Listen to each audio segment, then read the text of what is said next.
तो दोस्तों मैं हूं अनिल और रेसलिंग सुपर धमाल में आपका स्वागत है। तो दोस्तों WWE रॉ के नेटफ्लिक्स डेब्यू शो में रोमन रेंज का बड़ा मुकाबला होगा। वो ट्राइबल कॉम्बैट मुकाबले में सोलो सिकोआ का सामना करेंगे। इस मुकाबले में जबरदस्त तरीके से बवाल देखने को मिल सकता है। आपको बता दें कि विजेता यानी कि विनर जो होगा वो अनडिस्प्यूटेड ट्राइबल चीफ कहलाया जाएगा। इसके साथ ही अगर सोलो सिकोआ जीत जाते हैं तो पॉल हेमन को उन्हें एक्नॉलेज करना होगा और उनका वाइसमैन बनना होगा। तो दोस्तों आपको बता दें कि पॉल हेमन का एंगल जोड़कर WWE ने मुकाबले का उत्साह तो बढ़ा दिया है और अब लग रहा है कि वाइसमैन का भी इसमें एक अहम किरदार होने वाला है। कुछ कारणों से ऐसा लग रहा है कि वो रोमन रेंज के खिलाफ जा सकते हैं और इसलिए इस वीडियो में हम 3 कारणों के बारे में बात करेंगे कि क्यों पॉल हेमन को WWE रॉ के नेटफ्लिक्स डेब्यू में रोमन रेंज को धोखा देना चाहिए। इसलिए वीडियो के अंत तक बने रहें और अगर आप चैनल पर नए हैं सब्सक्राइब करने के बाद ऑल पर क्लिक करें। तो चलिए दोस्तों बात करते हैं सबसे पहले कारण का। WWE में रोमन रेंज को अब पॉल हेमन की जरूरत नहीं है। आपको बता दें रोमन रेंज ने समरस्लैम 2024 में बेबी फेस के तौर पर वापसी की और अभी वो इसी गिमिक में नजर आ रहे हैं। अब रोमन रेंज के पास फैंस का सपोर्ट है और एक अच्छा गिमिक भी है। कुछ समय तक रोमन रेंज पॉल हेमन के बिना नजर आए थे, इसके बाद भी उन्होंने शानदार काम किया था और यह साबित कर दिया था कि उन्हें अब पॉल हेमन की जरूरत नहीं है।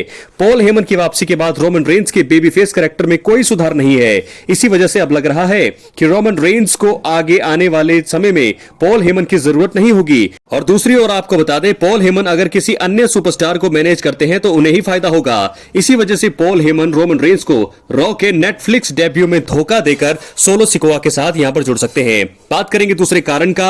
WWE दिग्गज रॉक हाई चीफ हैं और इसी वजह से पॉल हेमन शायद उनके साथ जुड़ सकते हैं। द रॉक अपने परिवार के हाई चीफ हैं और यह बात उन्होंने खुद बताई है। आपको बता दें कि असल में हाई चीफ पद ट्राइबल चीफ से बड़ा है। पॉल हेमन हमेशा से अनुयायी परिवार के करीबी रहे हैं। उन्होंने पहले वाइल्ड समोन्स को मैनेज किया हुआ है और काफी समय से वो रोमन रेंज के साथ हैं। पॉल हेमन अनुयायी परिवार के प्रति काफी ज्यादा लॉयल हैं। द रॉक अगर हाई चीफ होने के नाते पॉल हेमन को उनके साथ जुड़ने और रोमन रेंज के खिलाफ जाने के लिए कहते हैं तो शायद वो मना नहीं कर पाएंगे। रॉक के मन में यह चीज जरूर होगी कि रोमन रेंज ने रेसलमेनिया 40 में हार के चलते परिवार का कद गिराया है। इसी वजह से अब उन्हें ट्राइबल चीफ नहीं होना चाहिए। इसी वजह से रॉक पॉल हेमन को उनके साथ जुड़ने और रोमन रेंज को धोखा देकर उनकी हार का कारण बनने के लिए कह सकते हैं। बात करेंगे तीसरे कारण का। दोस्तों वैसे इस बात की संभावना तो है कि रॉक जो है किसी न किसी तरीके से यहां पर नई ब्लड लाइन को चला रहे हैं। वो सोलो सिकोआ की ब्लड लाइन को मैनेज कर रहे हैं। शायद इसका खुलासा भी हमें देखने को मिल सकता है जब रॉक इस मैच में दखल देंगे या मैच के बाद आएंगे। तो दोस्तों वैसे भी काफी ज्यादा सेंस बनाता है कि अगर वो हाई चीफ के जरिए वापसी कर रहे हैं तो पॉल हेमन जरूर उनके साथ जुड़ सकते हैं। रोमन रेंज के ऊपर वो टर्न ले सकते हैं और ऐसे में द रॉक की हेल्प कर सकते हैं, सोलो सिकोआ की हेल्प कर सकते हैं यहां पर पॉल हेमन। तो क्या होगा ये तो देखने वाली बात होगी, लेकिन इस चीज के चांसेस भी ज्यादा लग रहे हैं। बात करेंगे तीसरे कारण का। तो सर्वाइवर सीरीज 2024 में जब रोमन रेंज की टीम में कोई भी जुड़ने को तैयार नहीं था तब पॉल हेमन ने सीएम पंक को लाकर फैंस को हैरान किया था। सीएम पंक ने इसी बीच एक फेवर के बारे में बात की थी और कहा था कि वो समय आने पर इसके बारे में बताएंगे। सीएम पंक को पॉल हेमन से फेवर चाहिए। दोनों के बीच पहले बड़ा इतिहास रहा है। पॉल हेमन और सीएम पंक साथ काम कर चुके हैं तो शायद अगर रॉक के साथ यहां पर नहीं जाना चाहते पॉल हेमन तो जरूर सीएम पंक के साथ वो जरूर जाते हुए हमें दिखाई दे सकते हैं। फिलहाल यहां पर सेंस बन रहा है कि वो जरूर रॉक की हेल्प कर सकते हैं, रॉक के साथ वो जुड़ सकते हैं। बात करेंगे अगली स्टोरी का। दोस्तों यहां पर तो हमने 3 कारण आपको ये बताए हैं कि कैसे पॉल हेमन बिट्रे कर सकते हैं रोमन रेंज के साथ, कैसे वो जुड़ सकते हैं सोलो सिकोआ और रॉक के साथ। अब हम बात करेंगे अगली स्टोरी से जो जुड़ी है इसी स्टोरी से, यानी कि रोमन रेंज की स्टोरी। क्योंकि यहां द रॉक जब कल वापसी करेंगे रॉक के नेटफ्लिक्स प्रीमियर एपिसोड में तो वो यहां आकर के रोमन रेंज को चैलेंज भी कर सकते हैं अटैक करने के बाद। तो वो 3 कारण आपको बताने वाले हैं। तो दोस्तों आपको बता दें कि रॉक के नेटफ्लिक्स डेब्यू शो में द रॉक की वापसी होगी। थोड़े समय पहले ही फाइनल बॉस रॉक ने सोशल मीडिया पर आकर अपने अपीयरेंस को कंफर्म किया था। रॉक के अगले कदम पर फैंस की नजर होगी। फैंस मुख्य रूप से रोमन रेंज का उनके खिलाफ मुकाबला देखना चाहते हैं और अब कुछ कारणों से लगता है कि अगले ही शो में रॉक को रोमन रेंज को चैलेंज कर देना ही चाहिए। इस वीडियो में हम 3 बड़े कारणों के बारे में बात करेंगे कि क्यों the rock the final boss यानी कि अब कहें या फिर हाई चीफ को WWE रॉ नेटफ्लिक्स डेब्यू में वापसी कर रोमन रेंज को मैच के लिए चैलेंज करना चाहिए। तो बात करेंगे पहले कारण का। रॉक और रोमन रोमन रेंस के बीच पिछले साल भी मुकाबला नहीं हो पाया था, जिसे हम ड्रीम मुकाबला कह रहे हैं। ये आप देख सकते हैं, उन्होंने वैसे भी कंफर्म कर दिया कि कल वो आएंगे। तो ऐसे में द रॉक ने पिछले साल रोमन रेंस के खिलाफ रॉ डे 1 में मैच की नींव रखी थी। उन्होंने रॉयल रंबल 2024 के बाद स्मैकडाउन में आकर रोमन रेंस को कन्फ्रंट भी किया था और उसके बाद लगा कि यह मुकाबला होगा रेसलमेनिया में, लेकिन कोडी रोड्स के फैंस का सपोर्ट मिला और फिर प्लान में चेंज करना पड़ा। इसी वजह से ये ड्रीम मुकाबला 2024 में तो हमें देखने को नहीं मिला। क्या 2025 में देखने को मिलेगा? अब रेसलमेनिया 41 करीब है और रॉक जरूर चाहेंगे कि पिछले साल भले ही उनका मुकाबला नहीं हो पाया है, लेकिन इस साल वो आमने सामने आएंगे। इसी वजह से रॉक रॉ नेटफ्लिक्स डेब्यू में वापसी पर प्रोमो कट कर सकते हैं और रोमन रेंस को मैच के लिए चैलेंज कर सकते हैं। इसी के चलते दोनों के बीच रेसलमेनिया 41 जैसे बड़े स्टेज पर मैच ऑफिशियल हो सकता है। तो दोस्तों, ये जो ड्रीम मुकाबला है फैंस काफी समय से देखना चाहते हैं। क्या ऐसा होगा? पहला कारण तो ये है। बात करेंगे दूसरे कारण का। तो दूसरा कारण यह है कि WWE फैंस को सरप्राइज देने और रॉ नेटफ्लिक्स डेब्यू को ऐतिहासिक बनाने के लिए रॉक रोमन रेंस को चैलेंज दे सकते हैं। द रॉक WWE रेसलमेनिया 40 के बाद रॉ के एपिसोड का हिस्सा थे। इस बीच फाइनल बॉस ने कोडी रोड्स को कन्फ्रंट किया था।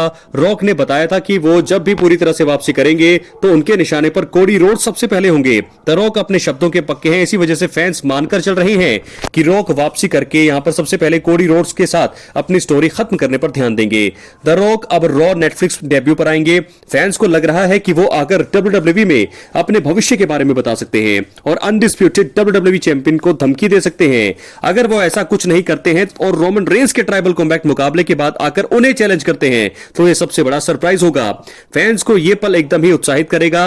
इससे रॉ का नेटफ्लिक्स डेब्यू ऐतिहासिक बन जाएगा। तो दूसरा कारण दोस्तों, मुझे लगता है यह सबसे बड़ा कारण हो सकता है कि रोमन रेंस को यहां पर चैलेंज कर सकते हैं रॉक। बात करेंगे एक मात्र आखिरी कारण का, रोमन रेंस के ट्राइबल चीफ बनने की सिचुएशन में उनसे पद लेने के लिए। दोस्तों, अगर रोमन रेंस जीतते हैं तो शायद रॉक उन्हें चैलेंज कर सकते हैं उस ट्राइबल चीफ के लिए। हालांकि वो हाई चीफ हैं, लेकिन शायद अगर हाई चीफ का गिमिक नहीं होगा तो वो चैलेंज कर सकते हैं यहां पर रोमन रेंस को। दोस्तों, आपको बता दें, द रॉक ने पिछले साल जब वापसी की थी तो उन्होंने रोमन रेंस को अपने ट्राइबल चीफ के तौर पर स्वीकार किया था। इसी बीच फाइनल बॉस ने रोमन रेंस की लगातार हेल्प की और रेसलमेनिया 40 में उन्हें जीत दिलाने की भरकस कोशिश की। इसके बाद भी रोमन सफल नहीं हुए और ये रॉक की नाराजगी का कारण हो सकता है। रॉक ने वैसे भी पिछले साल पहले रॉ में अपीयरेंस देकर हेड ऑफ द टेबल पर बैठने की बात की थी। रॉक ने यहां से संकेत दिए थे कि वो ट्राइबल चीफ का पद और हेड बनना चाहते हैं। रॉक ने भले ही पिछले साल रोमन रेंस को एक्नॉलेज कर लिया हो, लेकिन वो उनकी उम्मीदों पर खरे नहीं उतरे और रेसलमेनिया जैसे बड़े स्टेज पर हार के साथ परिवार का नाम खराब किया। इसी वजह से अगर रोमन रेंस ट्राइबल चीफ बन जाते हैं तो इसके तुरंत बाद द रॉक आकर उन्हें चैलेंज कर सकते हैं और यह बता सकते हैं कि रेंस अब उला फाला के हकदार नहीं है। उला फाला के असली हकदार है the rock, the final boss, the high chief. तो 3 कारण क्यों रॉक को रॉ के नेटफ्लिक्स डेब्यू में वापसी कर रोमन रेंस को मैच के लिए चैलेंज करना चाहिए। और अगर ऐसा होता है तो भाई कोडी रोड्स कहां जाएंगे? तो इस सिचुएशन में दोस्तों John Cena versus Cody Rhodes होगा और रोमन रेंस वर्सेस रॉक हो सकता है। यहां पर हमें रेसलमेनिया 41 में देखने को मिल सकता है। क्या ऐसा होगा? बहुत सारी चीजें इर्द गिर्द घूम रही है ब्लड लाइन के, क्योंकि कल जब रॉक आएंगे तभी हमें फाइनल चीजें पता लगेंगी।